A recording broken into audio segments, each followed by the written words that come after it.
안녕하세요. 안녕하세요. 반갑습니다. 반갑습니다. 건축가 이규빈입니다.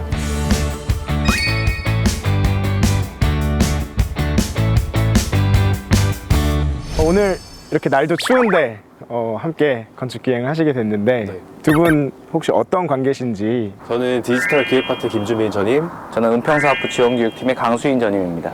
두 분은 입사 동기시고 2년 차신 맞습니다. 거네요. 네. 풋풋하십니다. 감사합니다. 오늘은 좀 주제가 특별해요. 네, 혹시 요즘 젊은 분들은 장래 희망이 건물주라고 하던데 가지고 너무 계신가요? 건물주가 누구냐에 따라서 이제 세상의 모든 건축은 두 개로 딱 나눠져요. 건물주가 공공이냐 아니면 민간이냐. 그 중에서도 오늘은 특별히 건축상을 받은 공공 건축물들을 볼 거예요. 건축상이라는 게 건축가들이 뽑고 건축가들이 주는 상이기 때문에 아무래도 다른 건축보다는 조금 더 우리가 생각할 거리나 볼 거리가 많다, 이렇게 생각을 하셔도 좋을 것 같습니다. 하나, 둘, 셋, 화이팅! 날씨가 되게 춥네요. 이 추운 날씨랑 굉장히 어울리는 건축이 여기 근처에 있다고 합니다. 추운 느낌을 주는 건물이 하나 보이긴 하는데요. 찾으셨어요? 저희가 가볼 건축이 바로 네네. 이 건축입니다. 선악문화체험센터. 외관이 독특하죠, 일단? 되게 독특하게 생겼어요. 2021년에 서울시 건축상을 수상한 공공 건축물이고요. 우리나라에서 최초로 14좌 8,000m 등반하고 3극점을 탐험했던 고 박영석 대장을 기리기 위해서 만들어진 이제 기념관의 역할을 하는 곳이에요. 일단 건물이 외관이 좀 특이하죠. 건물 재질이라고 해야 될까요? 차가운 느낌을 주는 것 같아요. 모양이 좀 눈에 모양. 띄는 것 같아요. 보통 이제 뭐 사각형, 정사각형 뭐 이렇게 제가 생각하는 건물이 음. 보통 그런데. 각도가 일단 네. 직각이 아니죠. 네, 맞습니다. 그죠? 네. 직각이 아니고 저도 하나 찾았는데 여기는 특이하게 이 입구가 삼각형이네요.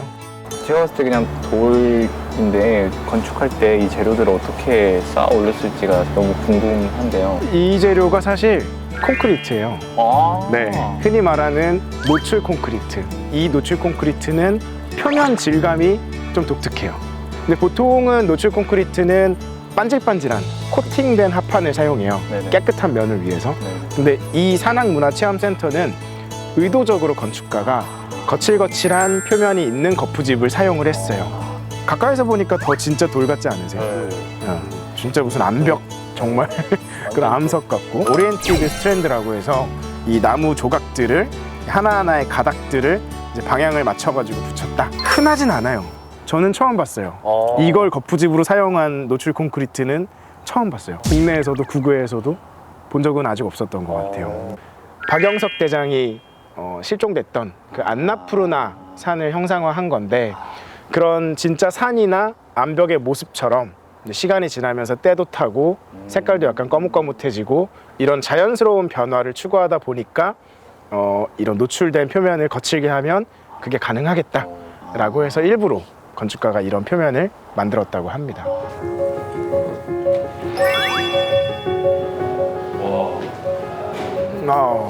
천장 보세요.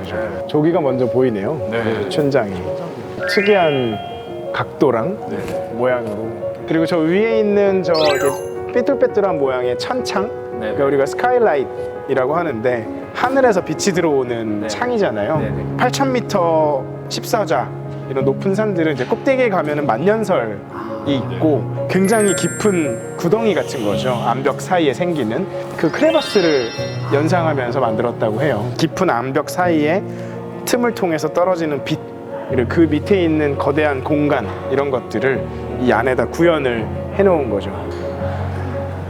이제 여기가 이 건물의 가장 중심 공간, 직접 암벽 등반을 체험할 수 있는 체험 공간인데요. 아래 위로 지하에서부터 2층까지 뻥 뚫려 있는 통 공간이에요. 여기 보시면 중간에 이렇게 사람이 걸어갈 수 있는 구조물 같은 게 보이는데 뭐가 하나 없어요. 뭐가 없어요? 보이세요? 기둥이 없는 것 같아요. 맞아요. 기둥이 없어요. 이제 강선이라고 하죠. 강선에 의해서 천장하고 벽에 매달려 있는 구조인데 흔히 우리 교량에서 볼 수 있는 현수교처럼 이제 현수 구조인 거예요. 여기 같은 경우에는 이제 중간에 기둥 같은 구조물을 만들면 이 체험하는 데 방해가 되고 또 가까이 암벽 쪽에 갈 수가 없기 때문에 일부러 이 현수 구조를 이용해서 이제 구조물을 매달아 놓은 거죠. 창 하나나 아니면 건물의 그 각도 이런 것도 이제 하나하나 다 다르게 설계가 되어 있어서 그런 걸 보는 재미가 있는 것 같고 건축가분의 고민의 흔적이 많이 보이는 것 같아서 흥미롭게 보고 가는 것 같습니다.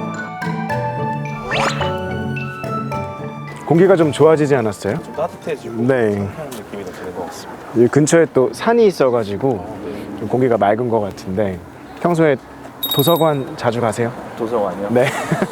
학생 시절에도 잘 안 갔던 것 같기도 하고. 저희가 지금 가보려는 곳이 건축상을 받은 또 유명한 도서관입니다. 저희가 걷고 있는 이 계단이 이미 이 도서관의 일부입니다. 오늘 저희가 둘러볼 도서관에 도착을 했고요. 내를 건너서 숲으로 도서관으로 네, 되어 있네요. 특이하죠. 2018년도 서울시 건축상을 받은 이제 공공 도서관입니다. 혹시 왜 저런 시적인 이름이 붙었을까요? 힌트를 드리자면 우리나라의 유명한 시인과도 관계가 있습니다. 윤동주 씨. 역시. 네, 윤동주 시인 유명하죠. 사실 이 내를 건너 숲으로라는 멘트는 이 윤동주 시인이 쓴 시의 첫 구절에서 따온 것이라고 해요. 그리고 여기 도서관이 있는 이 위치가 그 윤동주 시인이 다녔던 숭실중학교가 바로 옆에 있어서 그런 의미에서 내를 건너 숲으로 도서관이라고 붙였습니다. 저희가 걷고 있는 이 계단도 관계가 있어요. 그러니까 이쪽 도시에서 저 뒤에 있는 산까지 쭉 연장되는 길 상에 이 도서관이 위치하고 있거든요. 그래서 마치 이 도서관을 찾아오는 여정이 내를 건너, 물을 건너고 또 숲으로 들어가는 그런 시에 나오는 마치 한 풍경처럼 이루어지길 바란다는 마음에서 일반적인 도서관하고 딱 봤을 때 외관에서 좀 달라 보이는 게 있으세요? 네, 여기 약간 와플같이 생긴 벽면이 모양도 특이하고 이 재료가 일반적으로 건축 외장재로 잘 사용되는 재료는 아닌데 섬유 강화 플라스틱, 섬유 강화된 플라스틱으로 만들어낸 그레이팅 형상의 외장재다 라고 생각을 하시면 되고 색깔은 숲과 이 도시 사이에 있는 곳이기 때문에 이 숲으로 연결되는 풍경의 연속성을 생각했다고 해요. 주변에 있는 자연의 색깔과 좀 어울릴 수 있는 약간 녹색 계열을 사용한 것 같습니다. 내부 공간도 좀 기대가 되시죠? 네, 기대돼요. 네, 계단식으로 책을 읽는 공간들 같은 것들이 되게 매력적인 공간이죠. 다른 도서관에 비해서 창문이 좀 더 많아요. 왜냐면 주변 숲 풍경을 볼 수 있도록 이제 하려다 보니까 답답하지가 않아요. 조금 더 편안한 마음으로 책에 집중할 수 있도록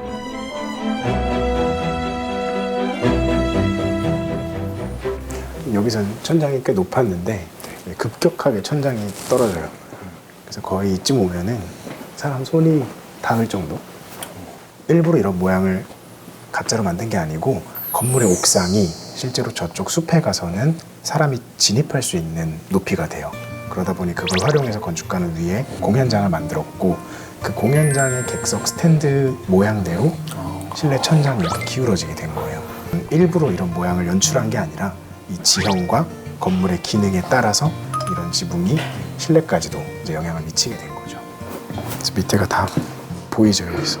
지금은 사실 좀 날이 춥지만 네. 좀 날이 따뜻해지면 여기서 책을 빌려서 숲에 들어가서 벤치 같은 데 앉아서 책을 보거나 하게 되면 이 도서관 건물만이 도서관이 아니라 여기 뒤까지 모두가 다 도서관처럼 연결이 되는 그런 느낌이 들 것 같아서 되게 건축 의도가 되게 훌륭했다고 생각을 합니다. 내가 앉아있는 곳이 곧 도서관이다.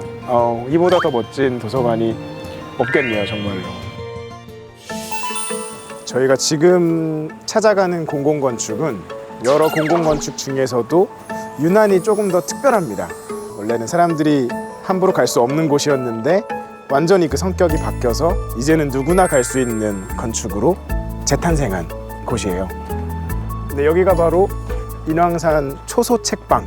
일단 이름이 좀 특이하지 않나요? 초소책방? 뭔가 지키는 초소였지 않았을까요? 옛날에 혹시 그 김신조 사건이라고 들어보셨어요? 네, 들어봤습니다. 들어보실 나이가 아닌데 1968년에 있었던 무장공비 침투 사건인데 그때 김신조 사건 이후에 청와대를 경비하기 위해서 이 자리에 만들어진 초소가 바로 이 건물이고요.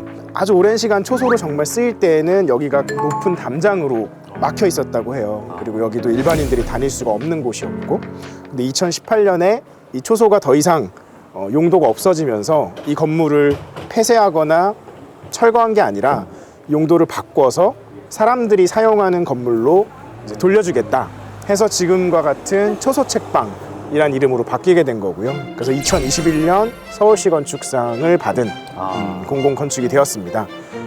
이게 원래는 경비를 위한 건물이었기 때문에 뻥 뚫려 있었던 이 방향으로 지금은 통창을 이렇게 만들어 놓은 거예요. 여기 건물 바깥쪽에는 옛날 초소의 흔적을 남겨놓은 것들이 몇 개가 있어요. 아, 진짜 대박이다. 지금 옆에 있는 이것은 기름 탱크예요. 옛날 그 초소에서 쓰던 기름 탱크를 일부러 이렇게 남겨놓은 거예요. 난방을 위한 기름 탱크였던 것 같아요. 재밌죠? 서울 한복판에 난방을 기름으로 떼야 돼가지고 이런 보일러용 이 기름 탱크가 있는 건물이 있었던 거죠. 예전에 전혀 다른 용도였던 흔적을 완전히 지우는 게 아니라 과거의 건물의 기억을 간직하고 있는 약간 유산 같은 거죠.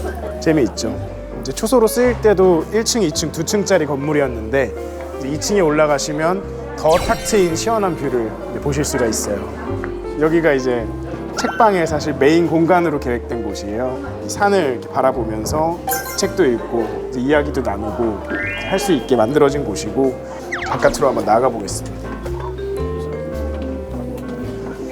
짜잔. 이야. 가슴이 시원해지죠. 네. 그죠?